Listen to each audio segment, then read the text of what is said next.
Hello everyone, welcome or welcome back to my channel. I'm here today with the end of the year book tag so that we can talk about some of the books that I read in 2025. We are just going to dive straight in because there are quite a lot of questions in this tag. So the first question, we're starting off on a great note. Most disappointing book of the year. I have several that I want to talk about. The first couple I don't have physical copies of. The first one is a whole series and it's the Bride of You series by Elle Kennedy. I've already unhauled the series. The first two books were okay. The third book I gave 0.25 stars. And the fourth book I DNF'd. So, safe to say that the series went downhill. The context, the reason it was disappointing is because Off Campus to me is a god tier series. Is that series without its faults? No. I am aware of the faults in the Off Campus series. I'm also aware of the faults of Elle Kennedy as an author. I wasn't before I read the Bride of You and the Off Campus series, but I am now that I've delved into the negative reviews of the Bride of You series. But I read Off Campus at a very difficult time in life, and it was just one of those series that stuck with me, I think, for that reason. Bride of You, she didn't. I hated the third book so much that it soured. Even that the first two books were okay, in my head I hate them because the third one was so bad. The other one that I don't have a physical copy of is Bury Our Bones in the Midnight Soil by V.E. Schwab. I know so many people gave it 5 stars this year and I love that for them. I gave Addie LaRue 5 stars and I thought Bury Our Bones is completely different from Addie LaRue in most ways, but I thought in the way that it was written, the fact it was a very character driven story, I thought I would love it. I didn't. I gave it 3 stars. I didn't hate it, but it was so mid for me. And I just never thought that a character-driven V.E. Schwab book would be mid for me. I just didn't feel connected to the characters. I didn't find the plot compelling enough to make up for the fact that I didn't connect to the characters. And I just didn't love it. The next two I do have physical copies of. This one I think is because I only finished it the other day. Is this actually as disappointing as the other ones I'm going to mention? Potentially not. But because I only finished it the other day, it still stings. Wild Reverence by Rebecca Ross. Divine Rivals is god tier. I thought this would be even better than god tier. It was a 3-star read. It was fine. It was boring though. I found it really, really boring. And again, the problem was I could not connect to the female main character. I think the fact that she was a goddess kept her at such a distance that we just didn't get to know her on the level that I need to get to know my characters if it's a character-driven book. And I don't know that this was supposed to be a character-driven book, but I think in the Divine Rivals duology, Rebecca Ross did the perfect job of mixing character-driven and plot-driven. And this one, I found the plot boring and I found the main character boring because we didn't get to know her. And I don't understand how you can make a goddess boring. But somehow it was managed, unfortunately, in this book. If you don't know, this is basically a prequel. This is the prequel to Divine Rivals. And this, in the Divine Rivals duology, you hear quite a lot about the gods and goddesses, but that is set in the mortal realm. This is set in different realms and the main character is a goddess, but it just didn't hit for me. This next one is definitely one of my most disappointing books of the year. This is the last one and then we are going to move on to some more positive questions. Great BBL by Emily Henry. This, speechless, careless. I don't care about anyone or anything in this book. If you don't know, this is like 2 books in one. Basically, we've got our 2 main characters, Alice and whatever his name was, Hayden, I think his name was. They're both competing for the chance to write a book about this woman's life. And this woman is supposedly, she's Evelyn Hugo. She's like a really interesting celebrity. So you've got a lot of chapters of her just telling her story to Alice and Hayden. And then you've got some romance chapters between Alice and Hayden. Now, the only reason in my head that Alice and Hayden were romantically interested in each other was because they were the only people under the age of 50 in a 75-mile radius. That was the only compatible thing that they had between them. No chemistry, no compatibility, nothing. Boring romance. And I just don't understand. Was her name Margaret? I feel like the lady's name was Margaret. I think she actually probably did have an interesting life, but for some reason Emily Henry spent 57 chapters telling us about Margaret's great-great-great-granddad's fields. I just don't understand. I don't understand the way that this was written. Like, for example, at one point Margaret really briefly mentions that she was on James Dean's motorcycle, and that's one sentence, yet we spent 50,000 chapters talking about fields. I just don't get the choices that Emily Henry made in terms of what to focus on in this book. I also wish that the romance between Alice and Hayden just didn't exist. I wish that if they needed to be a romance in this book, and I don't think they did, if Emily Henry wanted to do one, I wish she delved more into the romance between Margaret and her husband. That I would have found much more interesting. I feel like we just spent so much time learning about Margaret's family and not enough time learning about the period of Margaret's life that was actually interesting, like when she was becoming famous. I feel like we really skirted over that, and I found the book boring and annoying in equal measure. Now that I've ranted about books that I didn't like for nearly 10 minutes, let's move on to a more positive question, an underdog book. So in my mind, I took this as a book that I saw a lot of bad reviews for, and therefore I went into with quite low expectation. Not bad reviews, I saw a lot of like 3-star reviews for this book where people thought it was just mid. So I went into this thinking it might just be like a fun, quick, easy mid-read. And for me it ended up being a 5-star. And that was Our Infinite Fates by Laura Steven. I, as I said, gave this 5 stars. I adored this. This is a fantasy book, and it's a standalone fantasy, which we don't have enough of, I don't think. But yeah, this is a standalone fantasy, and it's basically soulmates. In every lifetime it's you, but in every lifetime they are destined to kill each other. Yeah. It also has a historical element because you see chapters of them in like different centuries, different countries, different cultures, and every time that they are reborn in a new life, they don't always come back as the same, well, they never come back as the same person. They're in different families, they're of different races, different genders, different sexualities, everything. They just come back as a completely different person every time, but it never matters. It is their souls that are tied to each other. It doesn't matter what their body looks like, it doesn't matter where in the world they are. They fall in love and then they have to kill each other. Alongside that, you've got, so for most of the past chapters you only see each time period once. There are a few where you revisit, but a lot of them you just pop in for one chapter and see them in a century, see them die, and then you move on. We have chapters in 2022, which is kind of the recurring plot. You get to keep going back to the modern day, basically. And there is a plot in there where our FMC really, in this lifetime, needs to stay alive because she needs to save her younger sister's life. And the only way for her to do that is to live past her 18th birthday. But she can't live past her 18th birthday because she is destined to be killed by our MMC before she turns 18 in every lifetime. So you get to see the past, the historical chapters, but you also get a plot in the modern day. And I adored this. It was beautifully written. It's YA, so it's very accessibly written. It's not complex or anything at all. It's really easy to understand, but it still has depth and emotion, and I just thought it was absolutely beautiful. The next one is What Was an Overhyped Book That You Read? For me, that is Silver Elite. I gave this 1 star. I hated this book. I don't give out many 1 stars. Usually if I'm going to give a book 1 star, I will DNF.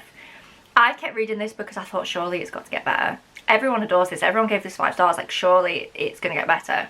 I hated it. On paper, in theory, this is a dystopian book. In my opinion, it's just a military fantasy. I didn't really get the dystopian element. If you want a romance that just has a more interesting setting, go for it. That's not what I wanted, and that's not what it was marketed as. It was marketed as a dystopia, but I didn't think the world had enough depth to be a dystopia, and we focused so much on the romance. And I'm not saying that romance doesn't have a place in dystopia. I think it really does, but it didn't have a place in this dystopia because it wasn't a dystopia. There were also a couple of lines in this that really got me. The FMC's best friend is in what is essentially a concentration camp, and the concentration camp gets referred to, I can't remember, I think it's by the MMC. It's one of our 2 main characters refers to the concentration camp as a gilded cage. What's gilded about being in a concentration camp? That was enough for me. The next one is a book that surprised you, and because we've had a couple of negative questions this year, I decided to go positive with what surprised you. Sometimes there's books that negatively surprise me, but I've chosen 2 books that positively surprised me this year. The first one is Rewind It Back. This is the 5th book in the Windy City series. I thought I would like this. I really did. I loved the Windy City series. I even liked Mile High. So I was confident that I would like this, but I thought it would be my least favourite in the series. 5 star. I adored this. This made me, it broke my heart, stitched it back together. It made me laugh, cry, weep. I adored this. It's probably my 2nd favourite in this series. Very, very close second to Play Along. But I thought this would be my least favourite. I thought it would be like an easy 3.5 star kind of book to round out the series. I don't know. This surprised me in such a nice way by being a 5-star read that I have not stopped thinking about since I finished it. Another book that surprised me, not necessarily by how much I liked it, but let me explain. Soul Searching by Lila Sage. This is a paranormal romance. I thought this would be a lot more like spooky and edgy, but it wasn't. This was so sweet and heartwarming and found family, but the family is ghosts. Basically, our main character Collins can speak to ghosts, except at the beginning of this book she's lost that ability and she just doesn't know what to do with herself now that she can't. She is from a small town called Sweetwater Peak. She doesn't live there now, she moved away because of reasons, but she's back and she hopes that by going back she can reconnect with this part of herself. Basically, the ghosts that live in Sweetwater Peak, she's known them since birth. Like, she's grown up with these ghosts almost as family members that live specifically in the antique shop that her parents own, but she has so many different spots around this small town where she goes and speaks with the ghosts, and she really wants to be able to do that. She feels completely lost without them. As someone who doesn't like spooky books, this was perfect for me.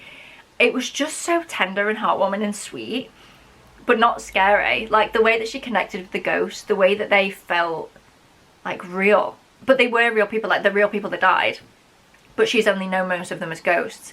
And then alongside that there's a really sweet romance with Brady, I think his name is. I'm really bad with names. Yeah, Brady. He is not from Sweetwater Peak, but he's moved there and opened like basically a furniture store where he renovates, that's not the right word, rejuvenates.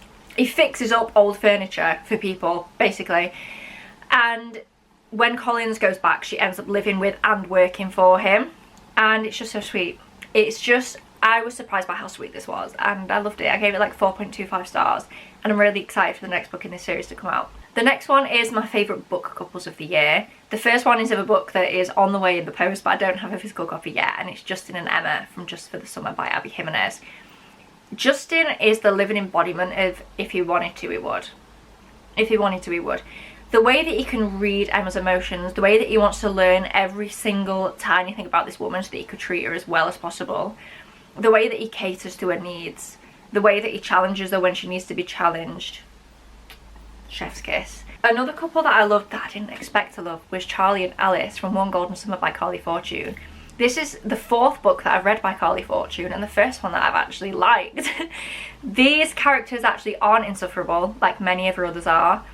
And again, they're imperfect and they're flawed, but I think that's why I love them so much. Particularly Charlie is like flawed but just trying to be the best that he can be, and he loves Alice and her grandma. And I just think we should all be striving to meet a partner who love us and our grandparents. And that's exactly what Charlie did. He's such an acts of service kind of guy. And again, he just showed up time and time and time again, not just for Alice, but for her family. Like when it was Alice's birthday, she really wanted her younger siblings there, but they couldn't get there. And Charlie was like, I'll drive 8-hour round trip and just go get them because you want them here. Obsessed. Such an acts of service man. So sweet. And then my other favourite couple of the year is Jack and Emily from Beg, Borrow or Steal by Sarah Adams. This is like rivals, kind of light-hearted rivals to lovers. They're also neighbours, so it's forced proximity. They also work together. They're both teachers of the same grade at the same school. So again, it's forced proximity. And this is the perfect combination for me of like tension but humour between the characters. It was really funny. And I just think, this sounds stupid because it's a romance book, but you see them fall in love on page, and that is rarer than you might think in a romance book. You see every like thought and every facet and every stage of them going from disliking each other to just being so deeply in love on every page of this book. And it was so sweet and funny, and I just loved it. The next one is a new favourite author that I discovered this year. I'm not saying that this author that I'm going to mention is like up there with my top 3 favourites of all time. However, she's written some books that I really appreciated this year, and it is Chelsea Curto. The series that I've read from her, I've not finished it, I'm in the middle of it, is the DC Star series. And after reading Elle Kennedy's misogynist, racist hot mess of a brand new series, I really appreciate that Chelsea Curto, I think, is keeping the original essence of a hockey romance, but making it 2025, making it not misogynist, making it not icky and gross, but without losing that kind of original feeling of hockey romance. Is her writing sometimes a little bit heavy-handed? Yes. However, I would so much rather be reading a book that is heavy-handed feminism than heavy-handed misogyny. Okay. So, whilst I'm not saying she's an absolute favourite yet, I am only on my 3rd book of hers, and I think by the time I finish this series and continue to read her works, I think she will grow into an author that I really love. And I just appreciate that she doesn't seem to be afraid to tackle these kind of topics in her books.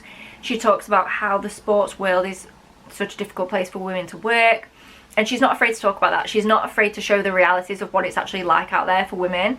And as I said, whilst it might be a bit in your face at times in the way that it's written, I don't really care, because I just appreciate the fact that she's not scared to put things like that in her books, and that she's not a pick-me. How can I do? So I've got a bit of a cough, guys. Next one is an author that didn't work for you this year, and unfortunately that is Kristin Hannah. I read 3 of her books this year. One of them I'm going to talk about positively in a minute. However, 2 out of 3 of them I really didn't like. The Nightingale and The Women. I did not like either of those books. I read them both in reading vlogs, so I don't want to harp on about it too much, and I think so many people love them that it's probably just a me problem.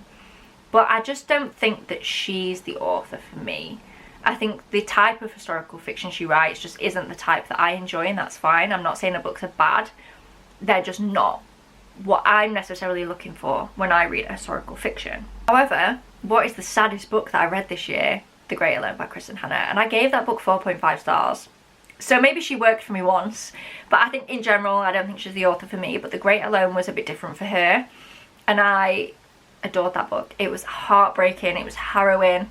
This is a book following our main character whose father fought in the Vietnam War, and ever since he came home, he's not a nice man. He's very abusive. Her childhood, the way that she is forced to live, is horrific. He basically moves them out to rural Alaska, where they're quite isolated. And I don't want to say too much. If you want to read this, go in blind, but it was heartbreaking. But I would really recommend it. I think it's heartbreaking in a good way, not in just a trauma for trauma's sake kind of way. There's a lot of historical fiction out there that is written during a war, which is so important to read. But I also think it's equally important to read the experiences, or the fictionalized version of the experiences of people after the war, and the impact that that has on people's lives, not just immediately after or during a war. And I think this book did it really well. On a lighter note, the happiest book I read this year, I'm really trying not to repeat the books that I mentioned in this video, but I'm going to have to repeat Beg, Borrow or Steal. This had me giggling and kicking my feet like a little kid. This was so funny and sweet and just swoony. So it was the book that made me the happiest this year, in terms of like the way that I interpreted the question is like giddiness. A lot of books made me happy because they were just so good, but in terms of a book that just is like a feel-good, giddy book, it has to be Beg, Borrow or Steal. The most frustrating book I read this year. I need to not start talking about this, or else we'll be here all day and I'll end up crying from frustration. Heat of the Everflame by Penn Cole. DM is the most stupid main character I have ever had to read about in my life. It's not to be cruel, but like, I don't understand how anyone can stand to be around this woman. She's so idiotic, so selfish, refuses to learn from any situation that she's ever been in. She's never heard of the words personal or growth. I hated that book, and it was because of her. She was so frustrating. And I don't hate women. I don't. I support women's rights and women's wrongs, but this is an exception to the rule, because she was so infuriating and it ruined the book for me. The next one, best book adaptation of the year. I don't actually think I've watched any new ones, so I'm just going to say Heartstopper again. I think Heartstopper is my answer every year, but like, I just think it always will be. I just think it's such a good adaptation. Down to like the little doodles and the cartoon little drawings and animations. I just think it perfectly encapsulates the feel of the comics on a screen. I just think it's such a good adaptation, and it will probably also be my answer next year, because the Heartstopper like film, which rounds out the series, I believe is coming out in 2026, is it? Maybe? I hope so. So it'll probably be my answer next year as well, just to give you a forewarning. The next one is my favourite covers of the year. Despite the fact that I am not in love with this book, I didn't love it as much as I thought I would. I can't deny that Atmosphere by Taylor Jenkins Reid is stunning. If there's one thing about me, it's that I'm a look at the sky kind of girl. I have so many pictures of the sky on my phone, it's kind of absurd. So anything to do with the sky and clouds is going to get me. But I also love the sprayed edge on this edition. I love the like space element and just the sky. I just think this is stunning. My other favourite covers are the Emily Wilde covers. Let me just grab one of them. They're all kind of a similar vein, and these books, the third one I read this year. That's why I'm allowing myself to include this series. But I'm sure I mentioned these last year too, but I just can't get over these covers. I mean, I actually think this is the least pretty of the three, which is saying a lot because look how gorgeous that is. They're just so whimsical. I just love these covers so much. I'm not going to get them all down because, as I said, I'm pretty sure it was also my answer last year. But it's not my fault that they're so pretty that I get to mention them 2 years in a row. The next one is a book that I haven't stopped thinking about. This is a duology, so I'm just going to show them both. One Dark Window and Two Twisted Crowns. I've really been struggling the last couple of years to find YA fantasy that feels original and unique and compelling. This is original, unique and compelling. This duology is incredible. The magic system is basically based on a deck of cards, and the cards give you powers. That's where like the magic comes from in this world, is from possessing these cards. And each card gives you a different type of magic or allows you to do a different thing. And there's only a certain number of each type of card in the world. So it's not just that you can like go to the co-op and buy them. You have to get them in various ways, and some of them are a lot harder to acquire than others. And it was just so unique and so compelling. I don't want to talk about the plot too much. I really think you should go in blind, but it's a very, very atmospheric book. It's gothic but not scary, and it's just stunning. Basically the main character, for reasons, needs to find a complete deck of cards. And she works with people that you wouldn't expect her to work with in order to do this. There is a romance in here as well. Absolutely stunning. I have not stopped thinking about these, and I read them quite near the beginning of the year. And these are now like what I compare every YA fantasy to. This is the standard for me of YA fantasy, and I just adored this duology. The next question is an unpopular book that I loved. A lot of people did not like this book. It's a book by Ashley Poston, and I think it's people's least favourite, but I think it's actually my favourite of her books. No, it definitely is. It's definitely my favourite, and it's a novel love story. I feel like that's such an unpopular opinion. This is a very cosy romance book. Basically, our FMC finds herself in the fictional world of her favourite book series, and I just loved it. Like, was it the most fast-paced, tension-filled book? No. But it was cozy and it was cute, and I really, really loved this one. So much so that I have a special edition of it, and I just love the special edition as well. I think it's so cute. But yeah, I feel like a lot of people really didn't like this, but I really, really did. The next one is a popular book that I didn't love. I've gone for one that I didn't hate. We don't need to go on another Silver Elite rant. But I think Diabound, everyone gave this like 5 stars. I gave it a 3. I didn't hate it, but I thought it was going to be a 5-star. From the description of this, I thought I would love it. What really let this down for me was the love triangle. I don't want to spoil anything, so I'm going to be vague. Basically, in this book, I won't talk too much about the plot because I feel like everyone knows what this book is about. It's about, she has to bond with a wolf, basically. But the thing that made me not love this was the romance. So our FMC is already in a relationship. Like a long-standing, I think she's been with him a couple of years at the beginning of the book. And then when she gets to this academy place, when she's bonded with the wolf, there's another party introduced. You barely see them interact in this book. They don't, like, lines aren't crossed. She doesn't cheat on her partner, nothing like that. But I almost kind of wish she did, because that's awful. But the one that she's in a relationship with is not good, not great. But not in a fun way. He's not like dark and mysterious and morally grey. He's just a bit of a prick. And I just found it really frustrating that we spent so much. It's not the fact that she's in a relationship. It's the amount of pages we spent having to read spice scenes between them. Like, that's not interesting to me. You've already been together ages. I've not seen you fall in love. You were already in love when the book started. I don't need to see spice scenes. Like, it's not... There's no build up to this. This is a waste of pages to me. I don't know, I don't mind a love triangle, but I wish that she either wasn't in a relationship with one of them, or that we just didn't spend so much time on page seeing the relationship. I just found it boring, and it really took away from the plot. That being said, I'm very intrigued about the other point of the love triangle. I will read the next book in the series when it comes out because I think it has a lot of potential. I think the world is really interesting. I think the plot of this was interesting. It was just we spent so much time not even focusing on the plot and focusing on this dead-ass relationship that I just got bored, and I just want to see the actual plot of the book, or the romance with the other guy, who quite frankly seems much more interesting than the dweeb that she's in a relationship with. We are nearly at the end. The next one is a book that you thought you'd love and didn't.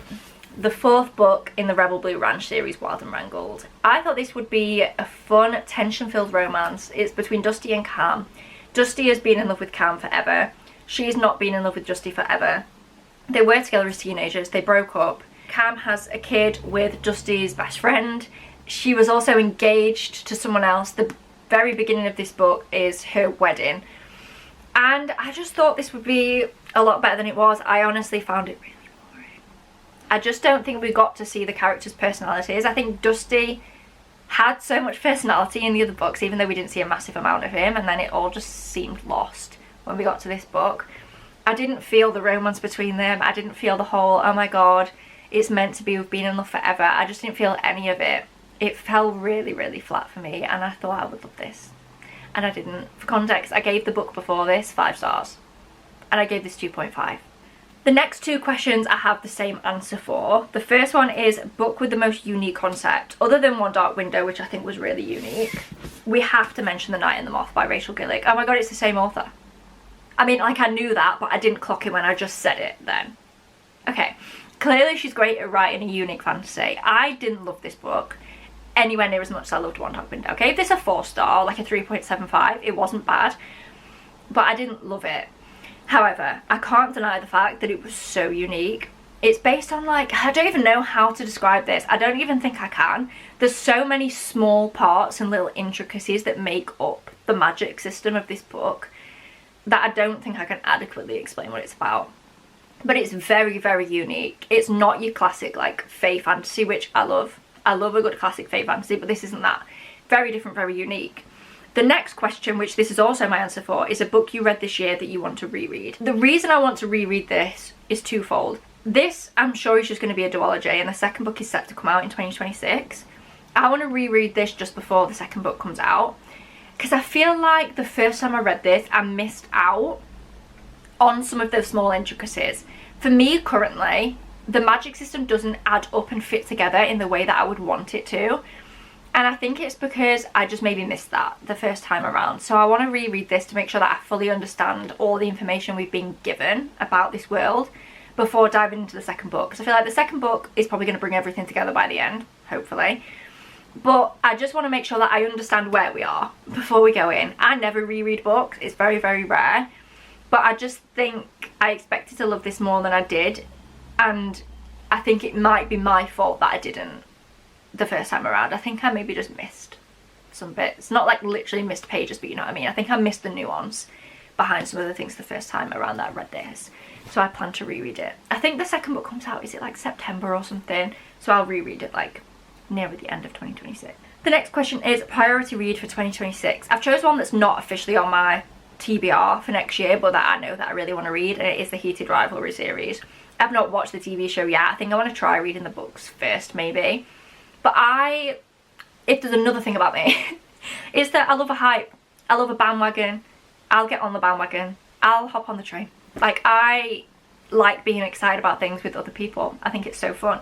So I want to get on the hype of the Heated Rivalry series. So I want to try and read it near the beginning. What I want to do, right, this is irrelevant. I mean, it's kind of not irrelevant. We're actually going to get into my goals for 2026 in a sec. I don't mind being in the middle of different series if the series are different. What I don't want to be is in the middle of 16 different hockey romance series. I feel like if I'm in the mood for a hockey romance, I should either pick up one from a series that I'm in the middle of, or decide that actually that series maybe isn't for me and start a new one. At the minute, I'm in the middle of the DC Stars series and I'm really enjoying it. So like, if I'm in the mood for a hockey romance, I'll pick one up from that series first. As soon as I've finished that series, my new hockey romance series of choice is going to be, I think it's called the Game Changers series. I think Heated Rivalry is actually book number 2. I am going to start from the beginning. I just don't think I've got it in me to not start from the beginning, even though they are interconnected standalones. But yeah, long answer for a very, what should have been a short answer. The Heated Rivalry or Game Changer series is a priority read for 2026. And then the last two questions are about goals. So the first one is, what will you prioritise in your 2026 reading? Quality over quantity. This year I focused on reading my physical TBR, which I did a great job of. I read the whole thing. I have a completely new, not extensive, like a small, manageable physical TBR that I've bought in the last month or so, books that I'm really excited about to read next year. But that did mean that there were months where I read a lot of books that I didn't like, because I was reading books that had been on my TBR for a long time and I wanted to try and read them before just unhauling them for the most part. This year my physical TBR is books that, as I said, I've bought in the last month or two, so I'm so excited about them, really want to read them. So I really want to focus on quality over quantity. I want to not be scared to read long books. So what if I only read 2 books in a month because I've read really long ones? Who cares? Not me. I want to make sure that I'm reading books that I think I'm going to love. That doesn't mean I don't want to branch out my comfort zone. One of my goals is that I do. I want to read more genres. Before I started YouTube, I used to read so many more genres than I do now. I feel like I've got stuck in a bit of a hole of romance and fantasy. I will not be stopping reading them by any means. I love romance. I love fantasy. I will keep reading them. But just within those genres even, I want to branch out a bit. I want to read more high fantasies.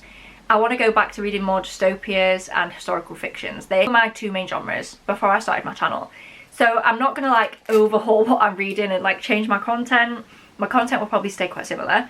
But I just want to branch back out to the kind of books that I used to read and love. Because I feel like I'm reading the same book over and over again and it's impacting my enjoyment of a lot of the books that I read. So yeah, that's basically my goals, is to just read books that I think I'm going to love. And then the last question is content goals. And for me, it's just to be more organised. I feel like a lot of my videos, I don't really think, I just like start vlogging and then put the clips together. I want to think more about, I don't want my videos to be too structured. I still want them to feel like cozy and realistic. But I just want to think a bit more about how I edit my videos, and like when I'm doing a reset, like a monthly reset for example, I want to think in advance, okay, what do I want to put in? And it's fine if things pop up and I want to film them and put them in. It's not like I can't. But I want to have an idea before going into a video. Okay, what do I want to include? Same with a reading vlog. Like, if I want to mood read, that's fine. I don't necessarily need to know what books I'm going to read, but think about like what B-roll do I want to capture? Even like thumbnails, I feel like my thumbnails are shit. And it's because I don't think in advance about taking a thumbnail and about, do you know what I mean? Does that make sense? I feel like I don't think enough in advance about my content to make it the best that it could be. So I just want to do a bit more of that in 2026, just thinking through my content more and just making it a bit better, because I think it's been a bit slapdash this year. But yeah, that brings us to the end of this video. Thank you so much for watching. Please give it a thumbs up down below if you enjoyed. Subscribe if you haven't already so you don't miss me reading all of the books that are on my TBR that I'm so excited about 2026. And I will see you in my next one. Bye!